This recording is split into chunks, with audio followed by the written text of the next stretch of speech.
Eu sou a Luísa, do Melhor Escola, e bem-vindos ao terceiro bate-papo sobre educação. Na semana passada, eu contei para vocês como você pode encontrar a escola ideal para o seu filho. Então, a gente falou um pouco sobre método de ensino, sobre a infraestrutura, e também como você pode avaliar se a escola é boa ou não. Se você ainda não viu, recomendo que você assista. O vídeo está disponível no nosso canal no YouTube e aqui no IGTV. Hoje nós vamos falar sobre investimento em educação. Assunto que interessa a todo mundo, né? Muitos pais, às vezes, até encontram uma escola legal, que tem uma estrutura bacana e com uma metodologia de ensino que eles acreditam. Mas a verdade é que a decisão de colocar o filho em uma escola particular muitas vezes esbarra no valor da mensalidade. E para você que está pensando em colocar o seu filho ou a sua filha em uma escola particular, ou que está até procurando uma escola mais barata, você sabia que é possível economizar com a educação sem perder a qualidade de ensino? Às vezes, as pessoas têm aquele pensamento de que uma escola boa é uma escola cara, ou que uma escola boa é aquela escola que fica pegando no pé do aluno, que tem avaliação o tempo inteiro, ou que a escola boa é uma escola em que o aluno passa horas e horas dentro da sala de aula. Mas a gente sabe que esses são estereótipos e que nem sempre isso é a realidade. Outro pensamento que passa muito na cabeça dos pais é: poxa, mas quanto eu deveria gastar com a educação do meu filho? A resposta é: não existe um percentual adequado, mas especialistas recomendam que o investimento em educação varie entre 10% e 25% da renda mensal familiar. Pensando em tudo isso, nós preparamos algumas dicas de como você pode economizar com a educação da sua criança. Fica ligado aí. Dica número 1. Converse com outros pais. Uma ótima forma de entender quanto você deve pagar por uma escola particular é conversar com pais que tenham filhos na mesma faixa etária que o seu. E também que, de preferência, eles morem na mesma cidade.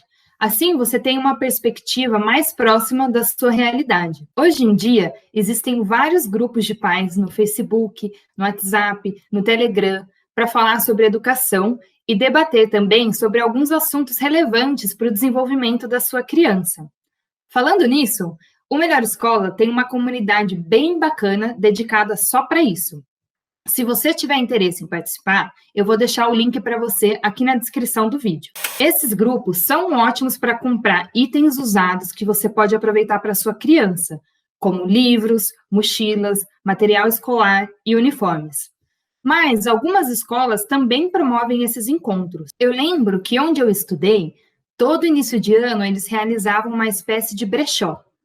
Aí você podia vender os livros que não iam mais ser usados e você também podia comprar por um preço bem mais em conta. Isso é ótimo, principalmente para quem tem mais de um filho, que era o caso da minha mãe. Dica número 2. Mantenha tudo na ponta do lápis. Eu quero fazer aqui uma reflexão com vocês. Você sabe quanto você gasta por mês com alimentação, com gasolina e transporte? Se a resposta é não, fique tranquilo, porque você não está sozinho. A maioria de nós não recebeu nenhuma educação financeira crescendo, seja na escola ou até na faculdade. Eu, pelo menos, não tive nenhuma aula dessa. São poucas as instituições que abordam o tema. E, na verdade, várias escolas estão passando a adotar a educação financeira em seus currículos para justamente ensinar as crianças a terem mais consciência e criarem uma boa relação com as suas próprias finanças.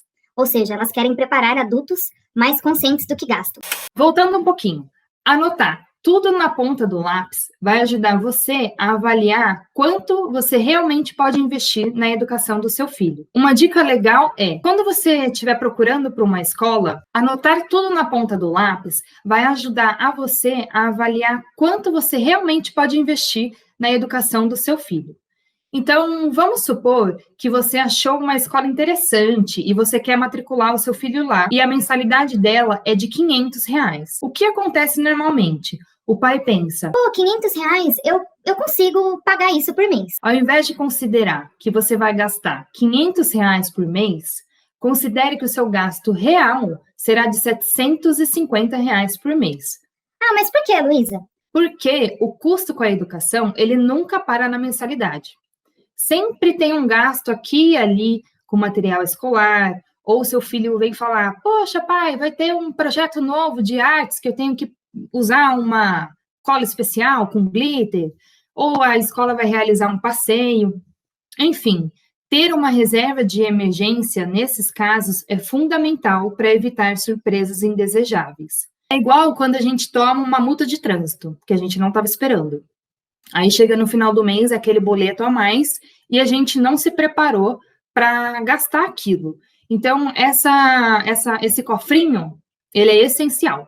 E aí, eu queria dar uma dica bem bacana para vocês. Para ajudar você a se organizar, a gente elaborou uma planilha de gastos, que ela é bem fácil e simples de mexer. Para baixar, é só clicar no link que está na descrição do vídeo. Terceira dica, mensalidade. Você já conseguiu se planejar com antecedência, juntou uma quantidade disponível para investir em educação, agora vale a pena procurar a administração da escola para ver se você consegue um desconto para pagar à vista a anuidade. A maioria delas oferece essa opção, seja para um desconto anual, trimestral ou semestral. Então, vale a pena conversar com a diretoria. O importante é analisar se o desconto vale a pena. Como assim? Veja se a diferença entre o pagamento mensal e o pagamento anual é superior ao valor que o dinheiro renderia se ele estivesse aplicado em alguma modalidade de investimento. Então, tesouro direto ou poupança, enfim, qualquer modalidade que você pratique. Falando um pouco sobre a mensalidade, você tem ideia de quanto custa estudar em uma escola particular na sua cidade? Muitas vezes, na hora de procurar por uma escola, fica difícil avaliar se o valor cobrado está muito fora da realidade da sua região. Porque não tem como a gente ligar em todo lugar para saber, né? Mas, no início desse ano, a gente realizou uma pesquisa para investigar o valor médio da mensalidade nas diferentes etapas de ensino em cada estado do Brasil. Bem legal, né? Eu vou usar aqui o Fundamental 1 como exemplo, mas você pode verificar a pesquisa no nosso site. O link para a matéria completa está na descrição do vídeo. Muito link para lembrar, né? Aqui no mapa você pode ver o valor médio da mensalidade do Fundamental 1 para cada estado. Então, vou usar como exemplo aqui alguns estados principais. Em São Paulo, o valor médio da mensalidade é de R$ 872,75. Já no estado de Alagoas, por exemplo, é de R$ 309,18. A diferença é bem grande, né? Por isso, a importância de você avaliar o valor da mensalidade na cidade em que você se encontra. Às vezes, você conversa com algum colega que mora em outro estado, mas a realidade dele é totalmente diferente. O custo de vida é outro, o valor da educação é outro. Por isso que é importante pesquisar antes de tomar essa decisão. Dica número 4, alimentação. Em algumas escolas, a alimentação está embutida no valor da mensalidade, mas isso não é válido para todas. Na verdade, na grande maioria, principalmente do ensino fundamental em diante. A alimentação, a gente tem que ficar esperto com ela, porque é um gasto que a gente costuma chamar de invisível. Isto é, de pouquinho em pouquinho, ele acaba levando uma fatia considerável do orçamento familiar. Por isso, sempre que possível, prepare lanchinhos. Além de ser mais barato, eles também costumam ser mais saudáveis. Se você não tem essa disponibilidade, se você trabalha, fica muito corrido para você preparar, determine um custo fixo por mês e converse com o seu filho e com a sua filha sobre isso. Criança, né, adora comer um doce, um chocolate. Então, uma balinha aqui, um chocolate ali, no final do mês, pode pesar bastante no seu bolso. Dica número 5, material escolar. A melhor dica que eu posso dar para você com relação a material escolar é comparar os preços. Normalmente a gente faz isso com tudo, né? A gente faz isso quando a gente vai comprar uma casa, quando a gente quer comprar um celular, e o mesmo vale para o material escolar. Uma dica é, sempre que possível, compre o material escolar fora de época, já que é bastante comum que os preços subam durante os meses de janeiro e fevereiro.